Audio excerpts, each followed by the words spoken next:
How to get TikTok back after deleting the application. Hello everyone, this is Max. Welcome back to another tutorial video. So let's start without wasting any time. Also make sure to watch this video till the end. First of all, open up settings on a device. Now scroll all the way down to the bottom. Now tap on system and updates. Now simply tap on language and region. Now tap on region. Now select any Asian country. Now simply go back to the home screen.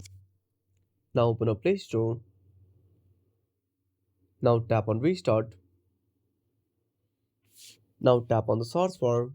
Now type TikTok. Now tap on search. Now simply install the application. Also this process is similar for iOS devices too. And that's it. Thanks for watching. Make sure to subscribe our channel and hit the bell icon. See you in the next video.